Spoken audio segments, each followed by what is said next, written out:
It'll kick in. I didn't get that much rest last night, and I went and gave some blood. And we're still gonna deadlift, or we're actually gonna modify and get some rack pulls. We might deadlift. We'll see how I'm feeling.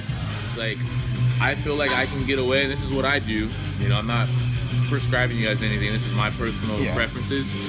I can take stuff like this because I have a well-balanced diet. I know I'm gonna go have spinach, I'm gonna have broccoli, I'm gonna have bell peppers, I'm gonna have blueberries, I'm gonna have a lot of things that are gonna clear my body. It's like a broom that comes through a bunch of antioxidants that keep me from getting sick.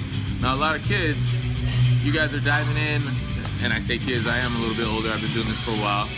You guys are diving into all protein, all chicken, all steak, all eggs, pre-workout, milk, cheese, and it's like, where's the veggies at, bro? And if you do have something, you have broccoli like twice a week, and then you end up getting sick. Your kidneys shut down later in a couple of years. So you gotta have the balance. Like mom said, eat your veggies. Exactly. Let's do it.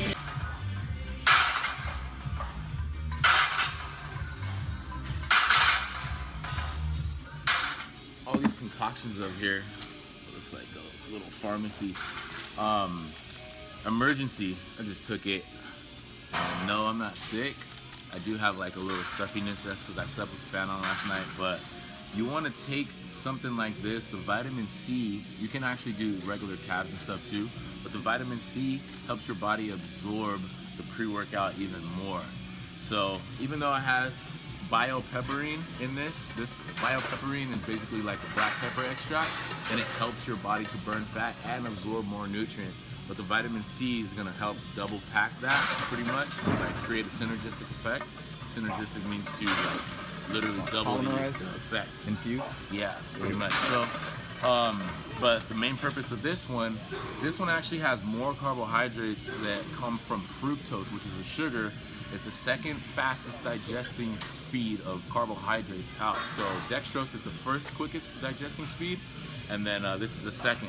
So this is gonna help fuel my body quickly, give me adequate carbs to burn through. You can use the dextrose too. Some people like to use dextrose post-workout to create an insulin spike to create growth. You know, you don't wanna spike your insulin all day long. And like a side note, a lot of guys that are meal prepping, I kind of feel bad for them, but I don't want to just like blow their post, because it's great that you took time to take a picture of all your prep meals, but you have a bunch of white rice throughout the day. Now the problem with that, I would keep 2 of those meals with white rice where you can spike your insulin, because white rice spikes your insulin. You can spike it before you work out to get the energy and the growth going, and then you can spike it post-workout to repair for more energy and growth too. But when you're spiking it multiple times throughout the day, you're gonna make yourself fat. You know, hence like fat diets where you processed breads, you gotta spike your insulin. It's pretty short, I don't wanna make this too long. You don't want unnecessarily insulin spikes all day long, otherwise you're not gonna get shredded. Yeah, I heard it blocks your growth hormone, your predominant growth hormone. Too much insulin maybe? Yeah, so what happens is your body will become insulin insensitive. You know, like if you're constantly spiking your insulin and like dirty bulking, for instance, just eating whatever the heck you want, your body has a defense mechanism, and it's like, whoa, we're gonna get high blood pressure, we're gonna get diabetes, stop absorbing all this stuff. And you hit a plateau. You're eating like a goat or a horse, and you get on the scale, goat, I don't know where that came from, but you get on the scale and you're like, I'm not growing. Yeah, your body's trying to combat you from getting sick. So to work your way around that, smaller portions throughout the day that are not gonna spike your insulin, maybe spike it once or twice, not all day long. Or like even right now, when you're really trying to really shed some weight, only spike your insulin like once or twice a week with like a cheat meal, and do it big, you know. But we talk about all that stuff more. It's pretty much insiders for like all my athletes and online clients and stuff like that.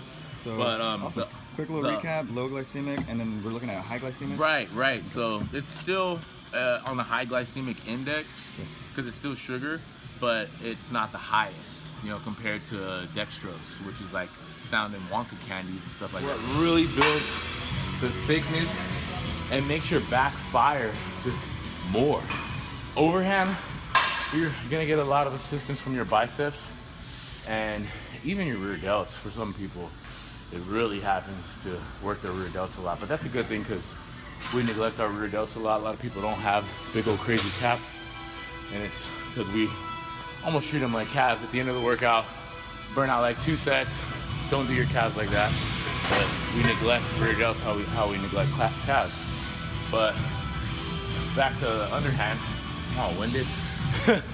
You want to make sure you try to get in at least 3 exercises of underhand in your back routine, like lateral pull down, underhand style, rows, underhand style. Another example, even dumbbell rows. Really crank that wrist, get that pinky up, hit them where you're going to be pulling basically like in a reverse backwards motion rather than having your hand over. And you're gonna feel that thickness kind of come into your back a lot more. I always like to strike like that. Underhands? Underhand. And I always envision, I read it, I can't remember where exactly I read it. It might have been something simple like Men's Health like 10 years ago. They said envision like you're pulling with your elbows on every back motion. Not your hands, your elbows, and it's gonna help you contract your back more. So that's something I pass on to a lot of my athletes and something I've held on for myself, and I can literally feel my back work more. You know, it's crazy mind to muscle connection tricks that you can do. Anything that stimulates more mind to muscle connection is going to benefit more muscle building. So, cool. Boom. You.